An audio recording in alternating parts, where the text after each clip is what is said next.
Anthem Blue Cross and Common Threads are helping schools across the country learn about healthier food preparation. And here in LA, they're joined by the Sparks and will provide education, recipes, and knowledge to students and families about healthier options. Learn more at anthem.com/ca/sparks. Anthem Blue Cross is the trade name of Blue Cross of California. Check out great deals at Safeway. This week at Safeway, 1 pound of strawberries or 6 ounces of blueberries, raspberries, or blackberries are 3 for $12. Member price. Plus get value packs of USDA Choice Boneless Beef Tri-Tip Roast, untrimmed twin packs for $3.87 per pound with digital coupon. Limit 2 packages. And local green or red seedless grapes for the member price of $1.88 per pound. Also at Safeway, 16 ounces of Jennie-O turkey. Selected varieties are buy one, get one free. Visit Safeway.com or head in store for more deals. 1945 in review.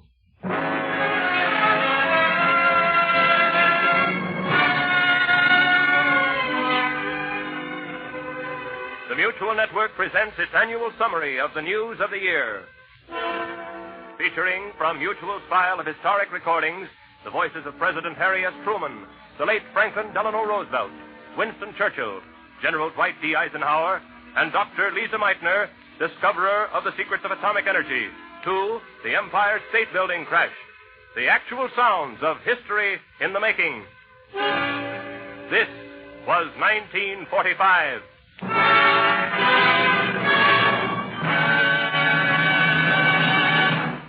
Tonight, your narrator is William Lang.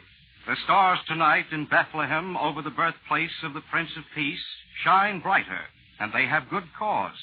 For this Christmas of 1945 is the first we have had in 4 years when a white snowfall is not a military problem, but means only that small boys will soon be on the streets with their sleds. This Christmas, tears of joy and of love and of welcome home will cloud the eyes of millions of Americans as their own particular GI stands before them. For millions of others, he is on the phone, on the transport, on the way.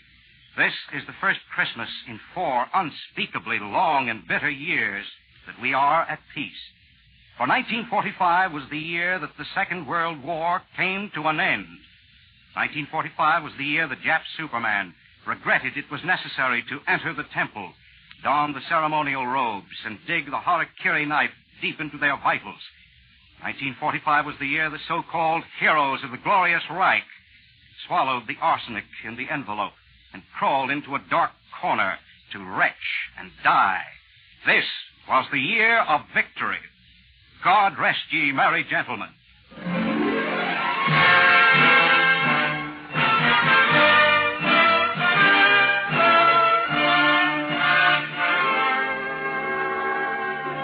My name doesn't matter. I'm an American citizen. I'm married. I suppose you'd say I'm middle-aged. I have 2 sons. That is, I had 2 sons. One of them died on the beach at Iwo Jima. Since our son paid with his blood across the counter of history for the defeat of Germany and Japan, my wife and I want to know how we won that victory and what we are doing with it. Our other son is 14 years old. My wife and I want to know if we have to lose him, too, in another war. We want the answer to that. So help me, God, we want the answer to that. How did we win the victory? When 1945 began, the armed forces of the United Nations were on the defensive. A desperate German counterattack threatened to recapture Antwerp, Brussels, and Paris. The British were creeping through jungles toward Mandalay in spite of torrential rains, maddening insects, disease, and swarms of Japs. General MacArthur had a precious and very small grip on a corner of the Philippines. Franklin Delano Roosevelt began his 4th term in office, and at his inauguration tried to summarize what we had learned so far. We have learned that we cannot live alone, at peace, that our own well-being is dependent on the well-being of other nations far away. We have learned that we must live as men and not as ostriches, nor as dogs in the manger. We have learned to be citizens of the world, members of the human community. We have learned the simple truth, as Emerson said, that the only way to have a friend is to be one. We can gain no lasting peace if we approach it with suspicion and mistrust or with fear. We can gain it only if we proceed with the understanding and the confidence and the courage which flow from conviction. As Franklin D. Roosevelt began his fourth term, America looked very much like a champion boxer in the late rounds, rather punchy and tired, but game, very game, knowing that in the next round a Sunday punch would wrap the dirty buzzard up and send him home to Mama. That courageous spirit was captured magnificently in a song that appeared in January. It wasn't written by a professional tunesmith. It was written by a sergeant in the U.S. Marine Corps. On an island in the Pacific Theater, a band of battle-weary Marines sprawled on the sand while a USO entertainer told jokes from the back of a bulldozer. My wife has everything Dorothy L'Amour has, only L'Amour spreads it around better. All right, you guys, break it up. We've got a date with Kojo. Come on, get your gear on. We're moving out again. Get your gear on. We're moving out again. Translated into language the heart would understand, it meant, say your prayers, brother. This is it. All the way down the beach to the Marines sitting idly, tossing pebbles into the water and trying to remember how Coney Island looked. To the Marines sleeping for the first time in 54 hours after a jungle patrol, it was always, Get your gear on. We're moving out again. To Marine Sergeant Al Corbuto of the 1st Marine Division, the phrase was a battle cry. The phrase was a song. Mutual discovered that song, and listeners heard it in an exclusive field recording. Get your gear on. Get your gear on. Get your gear on? Get your gear on. Now here's the story of the word that's known to all Marines. We think it's here to stay, 'cause we hear it every day. It started back in 42 when we sailed away. And now we're on the march, boys, and this is all they say. Get your gear on, we're moving out again. Keep your 5-pace interval and keep your voices thin. It's a word we hate to hear when we lay down all our gear. Get your gear on, we're moving out again. The word is getting famous as the song Sweet Adeline. To us it's just a tune that bears the same old grind. We'd like to change the words, but the captain has the say. So stand by, fellas, here it comes, the word is on its way. Get your gear on, we're moving out again. Keep your 5-pace interval and keep your voices in. It's the word we hate to hear when we lay down all our gear. Get your gear on, we're moving out again.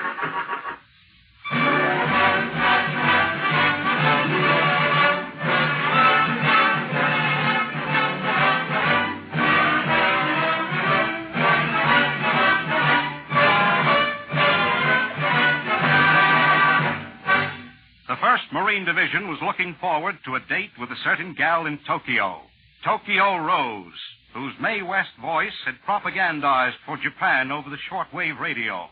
The boys decided to send their gal friend a letter, and here they are from that same island in the Pacific, sending their love note.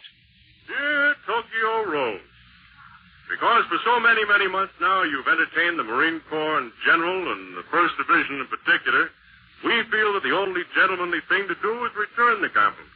So we have a little number we're going to play tonight, dedicated just to you. But first, Rosie. In regard to those cracks you've been making, that the folks back home will forget about us out here in the Pacific when Germany surrendered. Rosie, I'm surprised at you.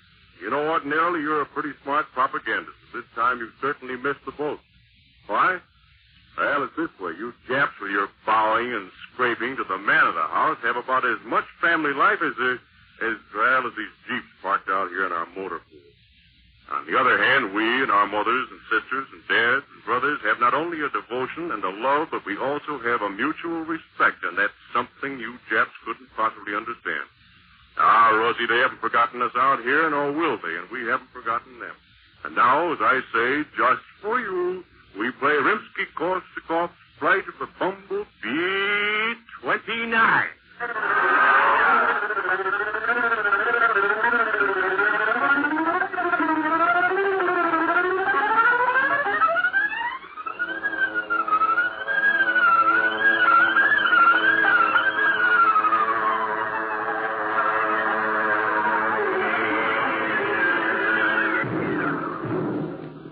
That's it, Rose. Good night and pleasant dreams. Signed?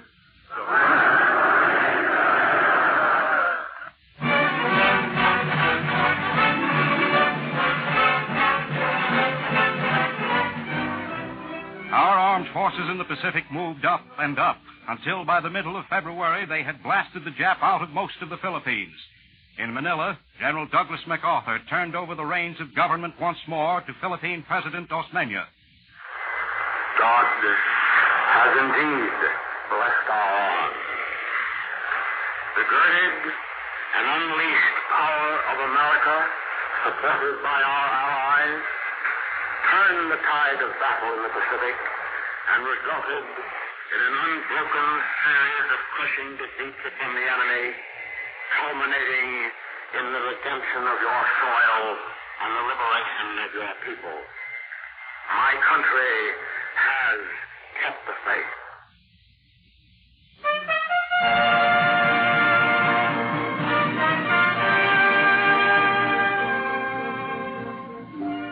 As General MacArthur spoke, certain Americans at home were busily engaged trying to forget the headlines. At a swanky party on Chicago's north side. Darling, what have you got there? Oh, don't tell me that's a bubble pipe. It certainly is. It's the very latest craze. Haven't you seen it? No. It blows colored soap bubbles. Where? Watch, I'll blow some. Oh! Aren't they pretty? Darling, it's wonderful. I had 2 sons. One of them died on the beach at Iwo Jima. My wife and I want to know how we won the victory and what we are doing with it.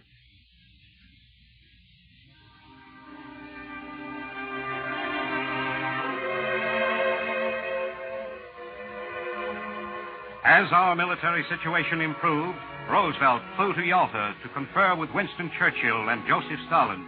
When he returned from that meeting, FDR reported to Congress and to the American people. Identify me a conference was a successful effort by the 3 leading nations to find a common ground of peace.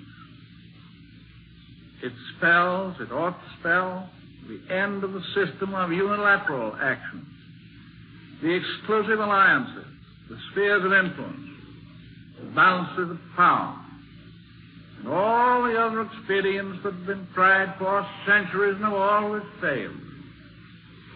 We propose to substitute for all these a universal organization in which all peace-loving nations will finally have a chance to join.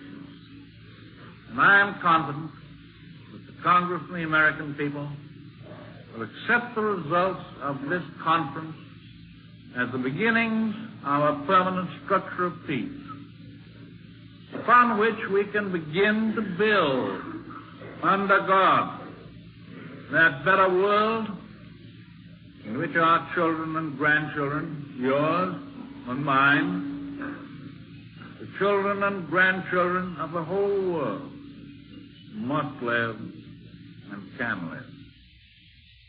It is one of man's eternal tragedies that his great dreams are long and his life is short.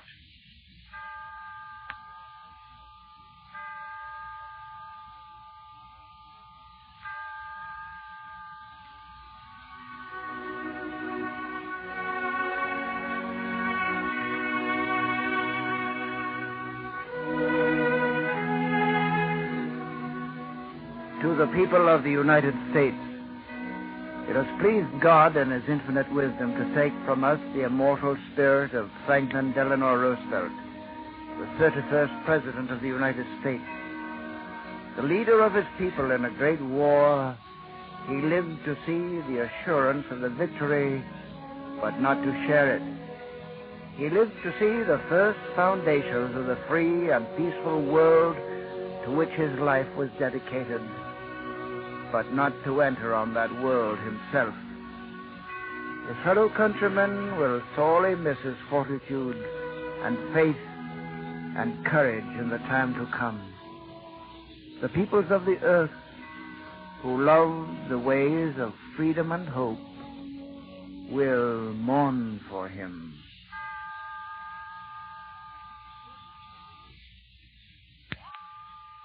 The peoples of the earth did mourn for him, as President Truman said in that proclamation. They mourned from the moment they learned on the afternoon of April 12th that Franklin D. Roosevelt had left them and had passed on in a cottage on a mountaintop in the Georgia sunlight. The peoples of the earth did mourn for him. They walked the streets like lost children, weeping bitterly. An internationally famous actor, presumably used to moments of great drama, began speaking a requiem into a microphone, but lacked the strength to finish and was led gently away, sobbing, "My president, my president." The peoples of the earth did mourn for him, and they listened with uncontrollable grief as Mutual brought them a description of the funeral cortege. As the caisson neared the White House, Tom Slater said, "There are 6 horses drawing the caisson, 1 horse commander at the side, a sergeant in the front with the first 2 horses, followed by a private first class, followed by a corporal sitting on the 3rd horse on the left. You hear the hum of the motors, all branches of the service on each side of the caisson, an American flag simply strapped across it, just below the wooden bottom of the caisson, draped lightly and in a dignified manner with a fringe, black cloth, just the 2 wheels and the part of the caisson that bears the casket. And now, just below us, is the President of the United States, Harry Truman, as he rides quietly just below us.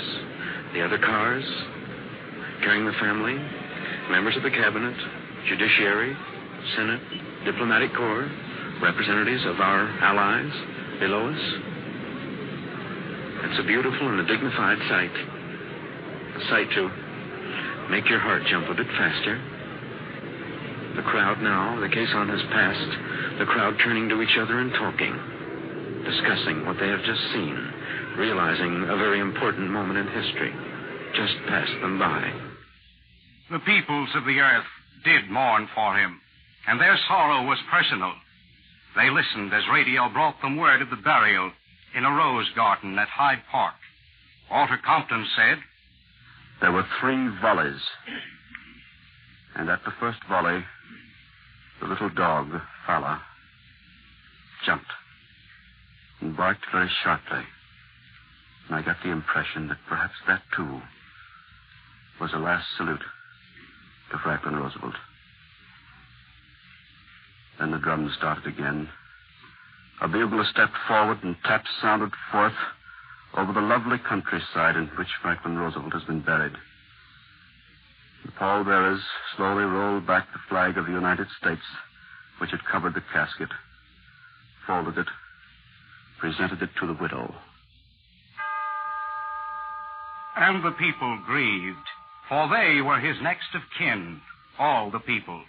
They grieved, as they will through so many distant Aprils. And the rose petals fell on the soil in the garden over the grave at Hyde Park. And the planet mourned a vagrant star.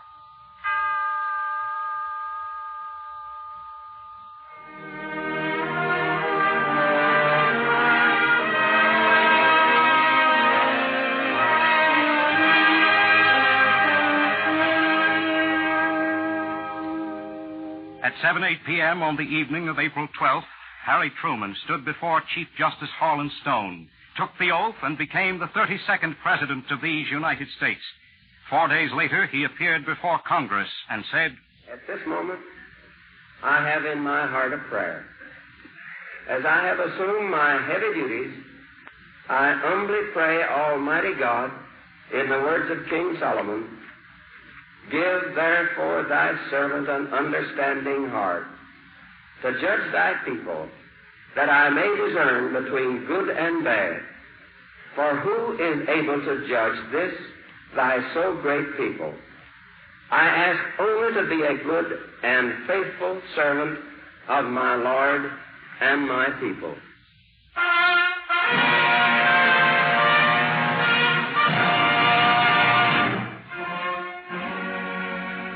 Now move the microphone away from the elaborate white buildings in Washington. Move it to New York's 10th Avenue, where a burly policeman finds himself talking to one of the youngsters in a tough, run-down neighborhood. What did you want, Jimmy? We just want to ask you a favor. Jimmy, if you're going to ask me to umpire another one of those wacky basketball games, it's no dice. My back hurt me for a week after the last Oh, time. it isn't anything like that. It's, well, we were wondering if you know of a place that was sort of like a clubhouse. What would you want a clubhouse for? Well, like you know, there's a lot of different kind of kids around here. Italians, Negroes, Spanish, Catholic kids, Protestants, Jews. And, well, there's been too many fights. Mm-hmm.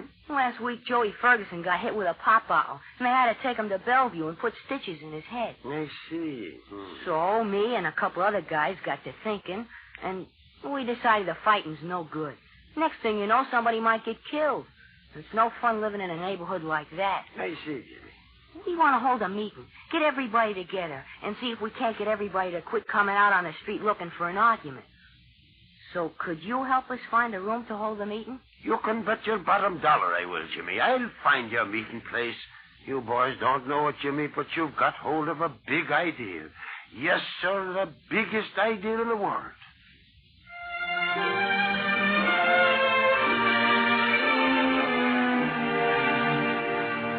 Men of goodwill, realizing that the globe itself was just one big neighborhood and that there had been more than enough street fighting, found a meeting place in San Francisco in mid-April, not to draw up a complicated agreements, but simply to see if they couldn't sit down at the same table and talk things over.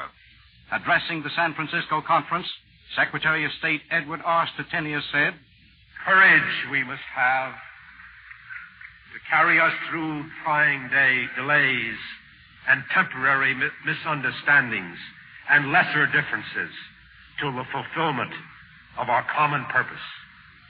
And faith we must have in the ability of mankind to make peace with the same resolute devotion that the United Nations peoples have given to fighting this war. That vision and that courage and that faith inspired the great American leader whose life was given for the cause for which we have met, Franklin Delano Roosevelt. It is only with such vision and courage and faith expressed in 1,000 different ways that the United Nations have been able to travel so far along the hard road to final victory. It is only with this vision and this courage and this faith that we shall make peace secure for ourselves and for succeeding generations. Even as Stettinius spoke those words, we had a death grip on Germany. The rats were beginning to desert the sinking ship of fascism. Some of the rats were trapped on the way out. One of them was Benito Mussolini, who met the perfect death for a bully boy, his dead body being tossed into the public square of Milan. The clock of history read 1 minute before 12, as far as the men who governed with horsewhips were concerned. Then, at 8:33 a.m. on May 7th, Dave Driscoll stepped to a mutual microphone and said, "A broadcast on the Flensburg wavelength today said Germany had capitulated unconditionally. Admiral Karl Dönitz has ordered the unconditional surrender of all fighting German troops, according to the Flensburg broadcast. This statement, attributed to the German foreign minister, was broadcast to the German people, and we quote, German men and women, a high command of the armed forces has today, at the order of Grand Marshal Dönitz, declared the unconditional surrender of all fighting German troops. End of quotation. This was it. It was the signal to climb the lamppost, throw a phone book out the window, put on a party hat, and drive a jalopy down Main Street. This was it. Winston Churchill described the details of democracy's triumph. Yesterday morning, at 2:41 a.m., at General Eisenhower's headquarters, General Jodl, the representative of the German High Command, and of Grand Admiral Dönitz, the designated head of the German state, signed the act of unconditional surrender of all German land, sea, and air forces in Europe to the Allied Expeditionary Force, and simultaneously to the Soviet High Command. General Bedell Smith, Chief of Staff of the United States Army, and General Francois Severs signed the document on behalf of the Supreme Commander of the Allied Expeditionary Force. And General Syslo-Paros signed on behalf of the Russian High Command. Today, this agreement will be ratified and confirmed at Berlin.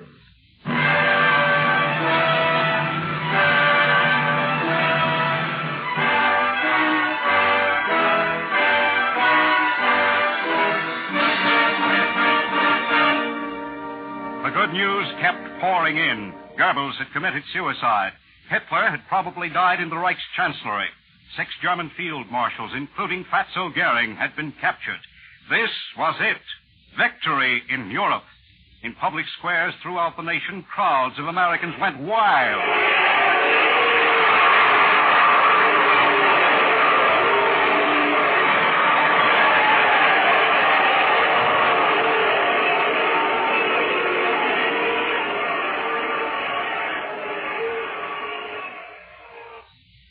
I had 2 sons. One of them died on the beach at Iwo Jima.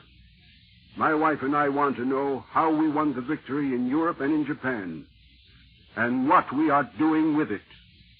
U.S. morale went sky high after VE Day. The Japs were next. And now that our full weight could be thrown into the Pacific, the word passed, it won't be long now. In midsummer, one of the strangest accidents in American history occurred, momentarily taking the war off the front pages. On a foggy Saturday morning in the office of the American Society of Civil Engineers, 5 blocks north of the Empire State Building, Assistant Secretary James E. Yeager was dictating into his soundscriber machine a letter to Dean Crawford of the University of Michigan, when he was interrupted by the sound of a plane roaring down Fifth Avenue at less than 1,000 feet. Yeager looked up in time to see the B-25 strike the 78th and 79th floors of the Empire State. And in his excitement, he dropped his microphone. Through the courtesy of the Society of Engineers, we are now able to play for the first time on the air the only existing recording of the actual Empire State crash. It has become a little muddy in the copying from the original, which cannot be removed from the Army Air Force's files in Washington. But listen carefully, and you'll hear Yeager say, a letter to Dean Crawford, University of Michigan. Dear Dean Crawford, we are sending under separate cover, and then the crash. We are sending under separate cover.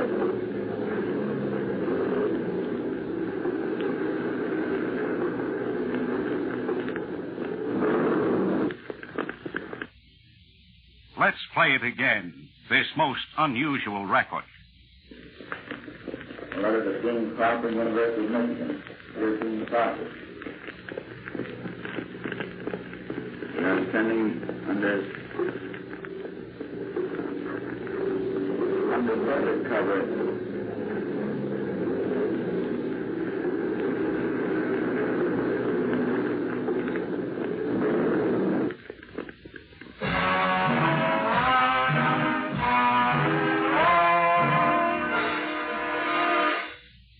In midsummer, General Dwight D. Eisenhower, hero of the European conflict, came back and toured our East Coast in a series of old-fashioned ticker-tape parades.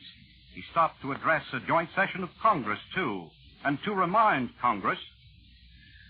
Because I feel this so deeply, I hope you will let me attempt to express a thought that I believe is today embedded deep in the hearts of all fighting men.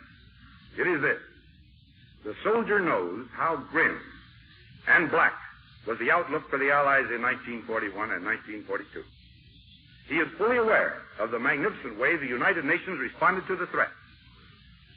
To his mind, the problems of peace can be no more difficult than the one you had to solve more than 3 years ago, and which in one battle area has been brought to a glorious conclusion.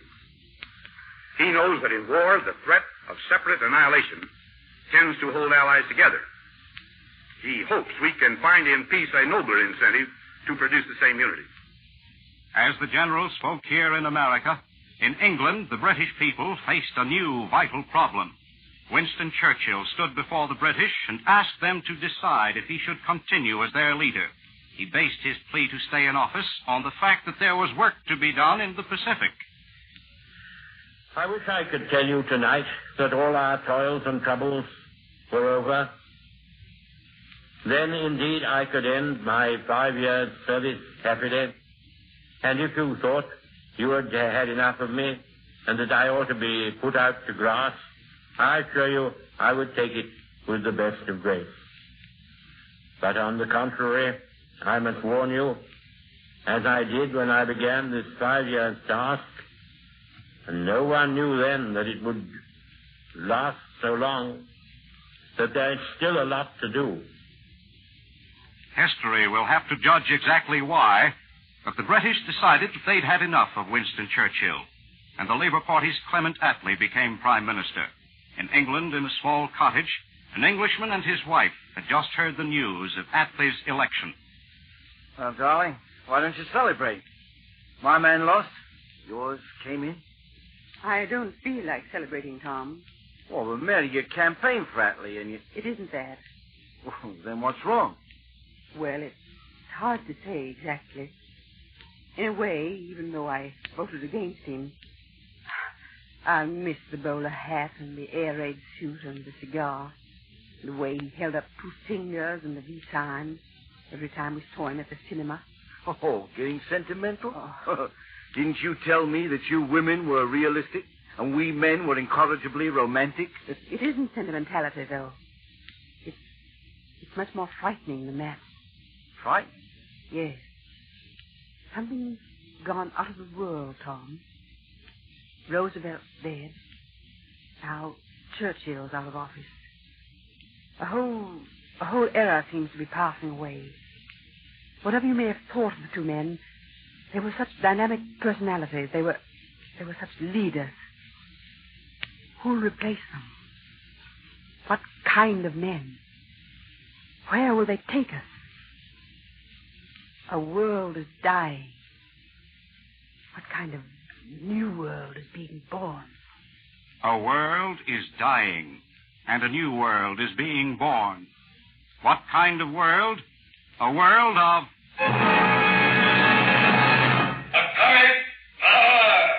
As he returned from a conference in Potsdam with Stalin and Attlee, President Truman announced grimly that an atomic bomb had been dropped on Japan's city of Hiroshima. From the military viewpoint, the atomic bomb has 2,000 times the power of any bomb yet invented. Only one such bomb is equal to the payload of more than 2,000 B-29s. The atomic bomb revolutionizes the strategy and tactics of modern warfare. From the scientific viewpoint, splitting the atom and utilizing its energy means we will soon cure hitherto incurable diseases, change the weather, supply heat and power to every corner of the globe. The possibilities are infinite. Addressing his class, a university professor said, Science, which until now was a kind of a charming mystery, that made it possible to drive our car without a clutch or defrost the refrigerator in 5 minutes, has suddenly changed its entire aspect. It now presents man with the possibility of destroying the entire planet. The so-called chain reaction may set in. That means that too many atomic bombs dropped simultaneously may cause the entire atmosphere surrounding the globe to explode. Man is finally faced with a decision he has avoided for a millennium. He must either get along with his fellow men or see the globe go up in cosmic flames.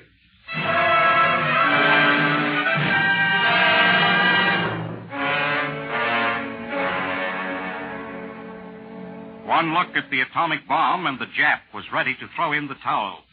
Fortunately, he could not retaliate. A key researcher in atomic energy, Dr. Lisa Meitner, had been in Germany, but was forced to leave because she was a Jewess. Probably never before in history has anti-Semitism boomeranged on its originator so effectively. Mutual listeners heard Dr. Meitner in a special broadcast from Sweden as she described her escape from the Nazis. In 1938, after the occupation of Austria, remember, I'm still in Austria, my situation in Germany became more and more difficult, and I decided to quit secretly when I heard that on Himmler's orders, university teachers would not be permitted to leave the country. Since my Austrian passport was no longer valid in other countries, some of my Dutch colleagues had arranged with their government that I could enter Holland without a visa. I had no time to pack and had to leave most of my things, especially my scientific papers, designs, and so on, behind. So my departure was not without excitement. After a few weeks in Holland, I flew to Copenhagen and went from there to Sweden, where Professor Wiegman had made it possible for me to stay and to continue my work in his institute. I had also the opportunity to work in Copenhagen in Dr. Bohr's institute, where my nephew, Dr. Frisch, had been staying several years. In this way, we were able to collaborate on problems related with the uranium fission, the phenomenon utilized in the construction of the atomic bomb. Immediately after the atomic bomb hit Japan, Soviet Russia declared war on Emperor Hirohito. The combination was too much. The news gave the emperor and his staff indigestion over their teacups in the cherry tree garden. At 7 p.m. on August 14th, Dave Driscoll ran to a microphone with a bulletin. Here's the flash. Washington, INS. The war is over. We repeat, Washington, the war is over according to INS. There it is, right on the nose. That's great news you've been waiting for. And if there isn't a tear in your eye, there is in everyone's here in this newsroom. Aboard the USS Missouri in Tokyo Bay, representatives of Japan signed the surrender documents. Mutual listeners heard an eyewitness account of that signing aboard that battle wagon. Mr. Shigemitsu has finished, and immediately behind him is General Yoshijiro Yumetsu, Chief of Staff of the Japanese Army Headquarters. General Yoshijiro Yumetsu, who will sign for the Japanese Army and all the Japanese Armed Forces as personal representative of the Emperor of Japan. General Yoshijiro Yumetsu sits down. He's having no trouble with his pen. In fact, he's in very much of a rush. He's sitting down and he's scribbling his name across the American document. He'll lean over in a second and scribble his name across the copy prepared for the Japanese. One copy is bound in gray. It's a beige color, really, sitting on top of the table down there. The other is bound in black.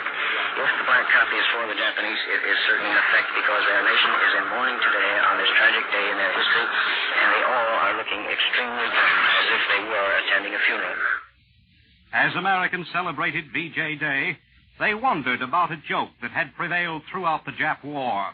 The Navy's Admiral Bull Halsey had predicted he would ride the Emperor's white horse up the steps of the Imperial Palace. Halsey never got around to doing it, and his ability to shoot Jap ships out of the water like ducks in a gallery made him one of the great heroes of VJ Day. And it inspired a song. A naval officer in the Pacific had written a poem, Me, Halsey, and Nimitz, which was read by Admiral Nimitz at a victory celebration in New York. Ralph Barnhart of Mutual's music staff set that poem to music. Me, Halsey, and Nimitz.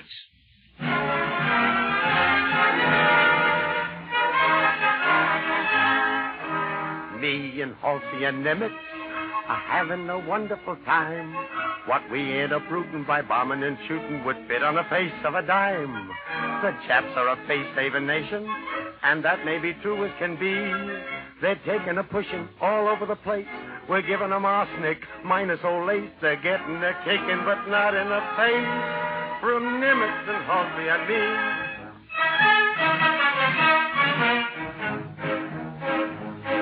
Oh, me and Halsey and Nimitz are anchored in Tokyo Bay.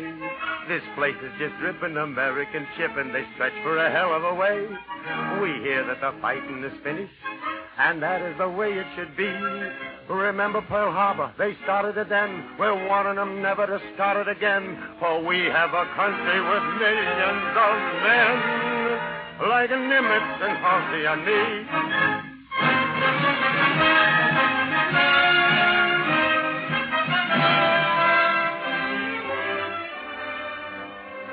The war was over. The bloodbath that began in 1939 was over. United Nations leaders, though, wanted to remind their citizens that though the conflict had ended, responsibility for world order was just beginning. Speaking in Central Park on Navy Day, President Truman outlined the major points in U.S. foreign policy. 1. We seek no territorial expansion or selfish advantage. We have no plans for aggression against any other state, large or small. We have no objective which need clash with the peaceful aims of any other nation. 2. We believe in the eventual return of sovereign rights and self-government to all peoples who have been deprived of them by force. 3. We shall approve no territorial changes in any friendly part of the world unless they accord with the freely expressed wishes of the people concerned. 4. We believe that all peoples who are prepared for self-government should be permitted to choose their own form of government by their own freely expressed choice, without interference from any foreign source. That is true in Europe, in Asia, in Africa, as well as in the Western Hemisphere. United Nations leaders wanted to remind their citizens that though the conflict had ended, responsibility for world order was just beginning. Speaking before a joint session of Congress, Prime Minister Clement Attlee said, "Man's material discoveries have outpaced his moral progress. The greatest task that faces us today is to bring home to all people, before it is too late, that our civilization can only survive by the acceptance and practice in international relations and in our national life of the Christian principle, we are all members one of another."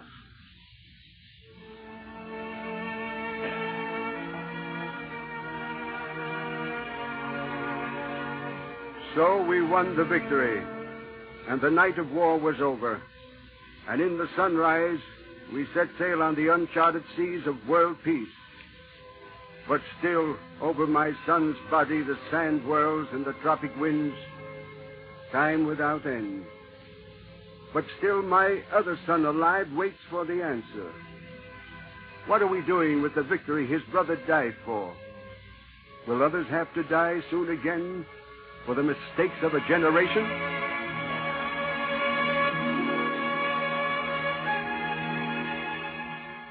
What are we doing with the victory? Listen. United Press Summary of the World Situation, December 1945. 7 months after Germany's defeat and 4 after the surrender of Japan, the Allies are menaced by the most serious divisions.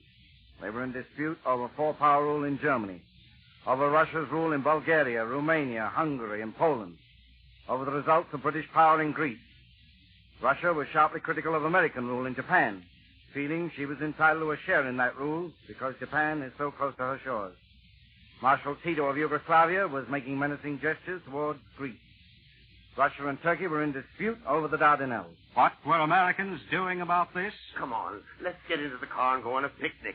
I can't get over it. We can buy all the gas we want to go tearing up the highway like crazy. Like crazy. Darling, you know what we can have on the picnic? Ham, bacon, butter, steak. That was what victory meant. Burn up the gas and gobble down the steaks. Europe and Asia could go hang.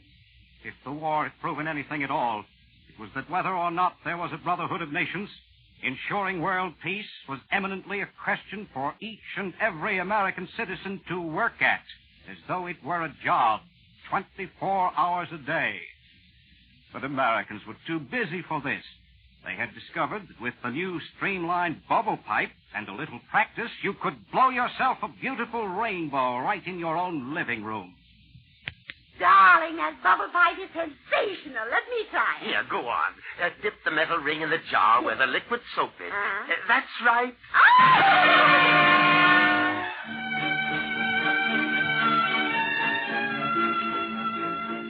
Yeah. This is still the most beautiful cafe in Berlin, yeah? Yeah. It'll seem even more beautiful to you when Fräulein Schmidt sings her new song. New song? Yeah. You know what it is called? No, what? Berlin will rise again. Wunderbar. It is a big success here. But hopeless sentiment, huh? Hopeless? Yeah. You think there is no hope for us to start again? In Argentina, in Spain, or Portugal? The Americans are dumb cutthroats, as usual. They're in a hurry to go home. They want to forget about us. A handful of our leaders are on trial in Nuremberg. But there were 8 million registered members of the Nazi Party, remember? And how many million friends did they have in other countries, in every country? We could not get back on our feet for 50 years. I'm very glad you said that. Say it again. Whenever you can, wherever you can. Especially to Americans. It nourishes their favorite dream. They want so much to forget about Europe. But even so... You know what the atomic bomb means? It means that just a small group of people like us could stage a surprise atomic bomb raid that would cripple a nation 100 times our size in an hour. The Americans are hiding their heads in the sand again. And we are helping them, too, by being very polite and harmless. Here comes the Fräulein. Listen, my friend. Berlin will rise again. Let Europe and Asia go hang. Come on, try this bubble pipe. Wait till you see the different pretty colors. Wake up at Holiday Inn Express to a can't-miss breakfast that's free with every stay. Count on all the hot, fresh coffee you need and an incredible breakfast buffet that has something for everyone, like eggs, cinnamon rolls, and even hot, fresh pancakes with all the toppings you crave. Next time, do yourself a favor and stay at a Holiday Inn Express with a can't-miss breakfast that's free with every stay. So, when you wake up at Holiday Inn Express, you'll wake up happy. A part of IHG Hotels and Resorts. Hello, it is Ryan, and we could all use an extra bright spot in our day, couldn't we? Just to make up for things like sitting in traffic, doing the dishes, counting your steps, you know, all the mundane stuff. That is why I'm such a big fan of Chumba Casino. Chumba Casino has all your favorite social casino-style games that you can play for free anytime, anywhere with daily bonuses. That should brighten your day a little. Actually, a lot. So sign up now at ChumbaCasino.com. That's ChumbaCasino.com. No purchase necessary. VGW Group. Void where prohibited by law. See terms and conditions. 18+. The war ended in August of 1945. It was a war to establish peace in our time and for centuries to come. At the end of 1945, this is what peace sounded like in Palestine. This is what peace sounded like in India. Down with British imperialism! India wants her independence! Smash every window in that building!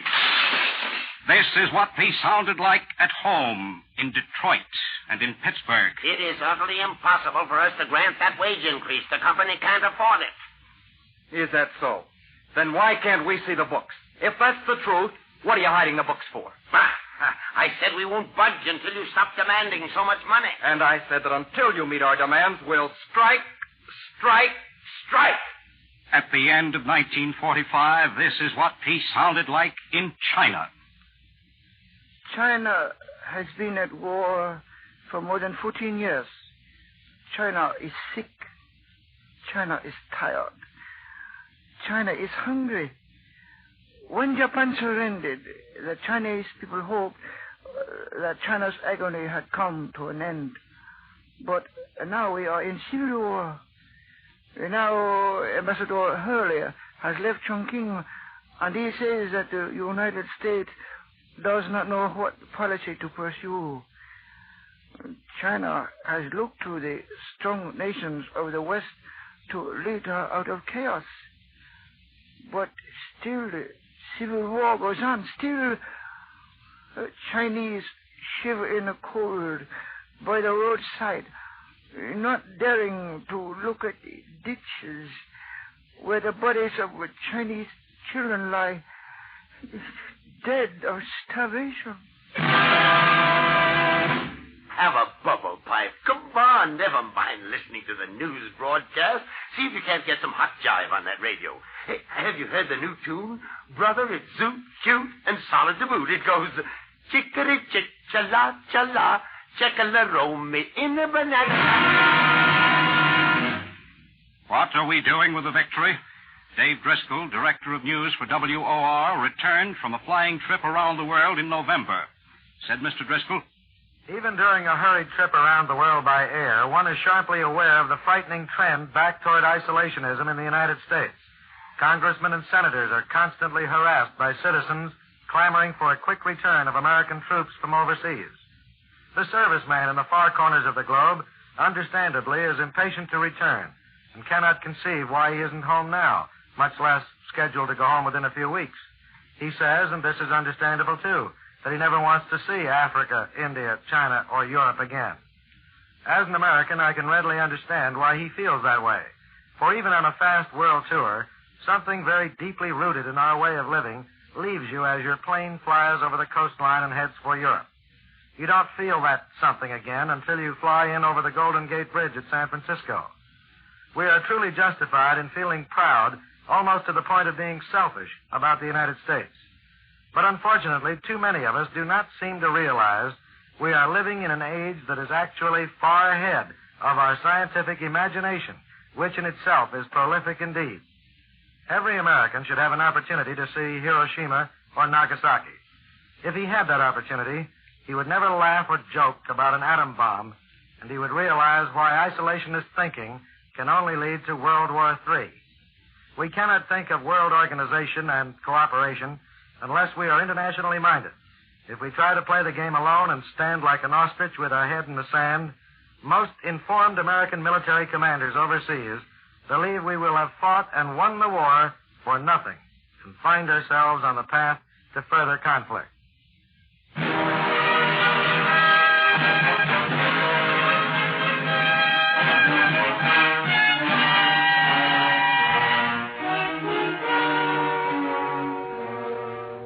what are we doing with the victory?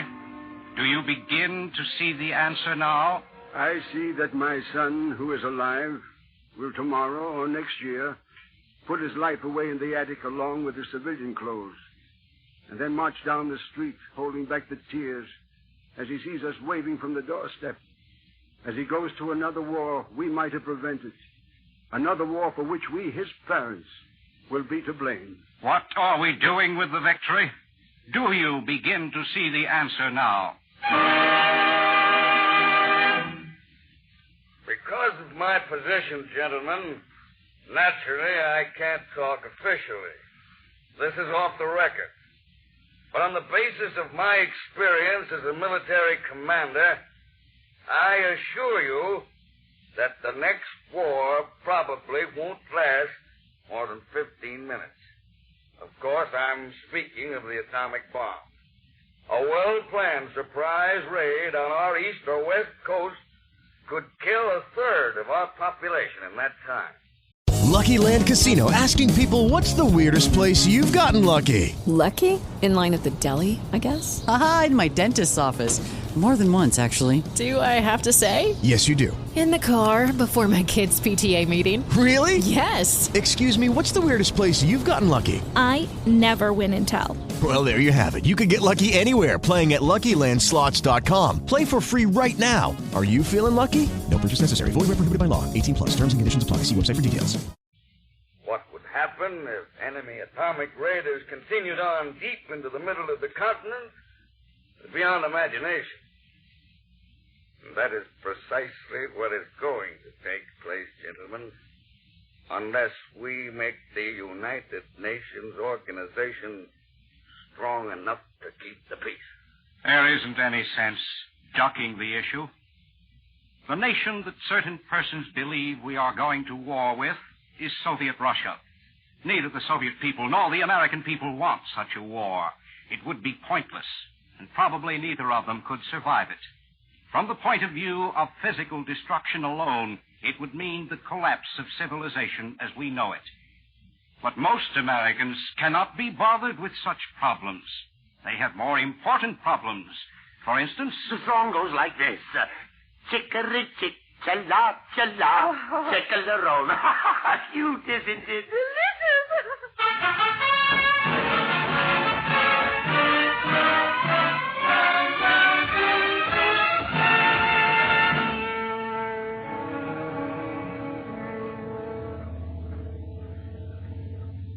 You were given many ways to die in World War II. You could die in the Marine Corps, on beach blue or beach yellow or beach red. However, the colonel chose to designate the zone of landing operations. And it was hardly fair. For the dummies you bayoneted on Paris Island never had bayonets of their own. And the Jap did. And he was perhaps a tenth of a second faster than you were. You could die in the Navy, suffering what was medically known as something or other of the lungs. Drowning.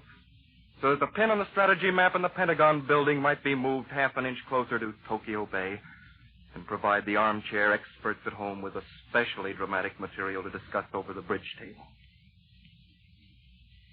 You could die in the Army, arriving at the battalion aid station just a bit too late for plasma, this being accompanied by special privileges, including the fact that your wallet and the clipping of how you broke the Indiana high school track record would be packed neatly in a box in Kansas City and mailed to your wife with official condolences.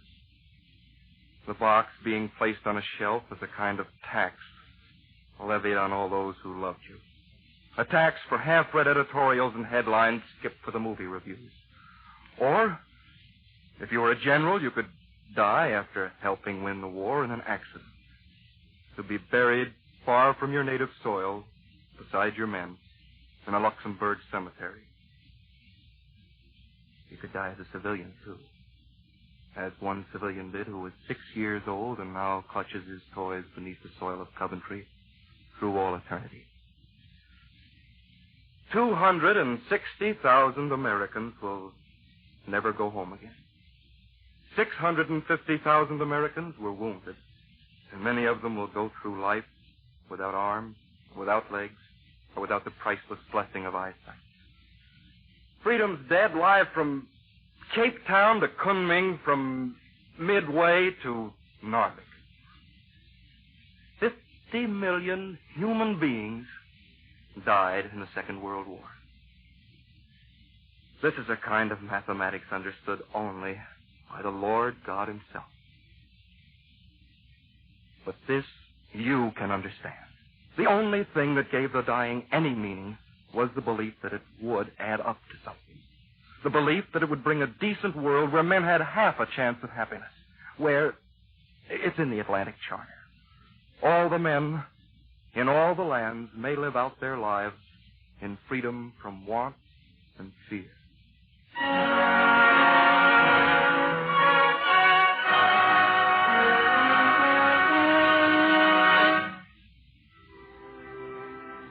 Americans looking ahead to 1946 can remember two simple facts. Ministers representing the United Nations tried earlier this year, when the stench of battle was still strong in the nostrils, to sit down together in London, settle their differences, and draw up a blueprint for a house of peace. They failed miserably. Tonight, even as these words come to you, the United Nations ambassadors are conferring in Moscow. They announced in a communique today that they have agreed on how to draw up the peace treaties. For they're trying once again to make a dream come true. A dream of man's love for his fellow man that began almost 2,000 years ago. A dream that began with him whose birth we celebrate tonight.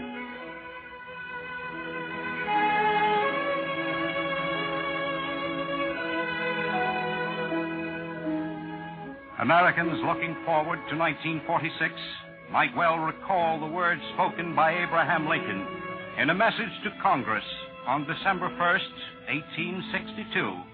The occasion is piled high with difficulty, and we must rise with the occasion. Fellow citizens, we cannot escape history. The fiery trial through which we pass will light us down in honor or dishonor to the latest generation. We shall nobly save or meanly lose the last best hope of Earth.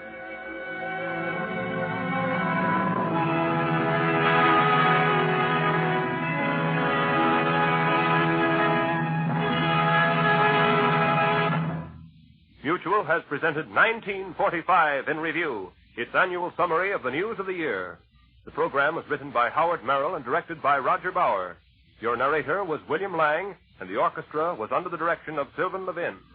Words of the song, Me and Halsey and Nimitz, were written by Captain William Beecher. 1945 in Review was prepared under the supervision of Dave Driscoll, assisted by Edith Meserand and Paul Killiam. This is the Mutual Broadcasting System. Hello, it is Ryan, and I was on a flight the other day playing one of my favorite social spin slot games on ChumbaCasino.com. I looked over at the person sitting next to me, and you know what they were doing?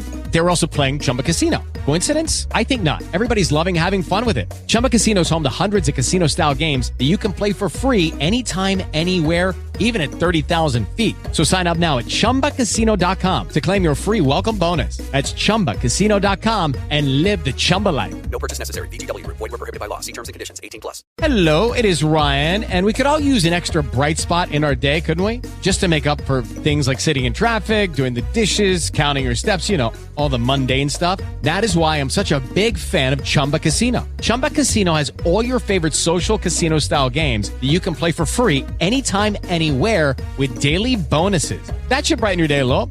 Actually, a lot. So sign up now at ChumbaCasino.com. That's ChumbaCasino.com. No purchase necessary. VGW. Void where prohibited by law. See terms and conditions. 18+.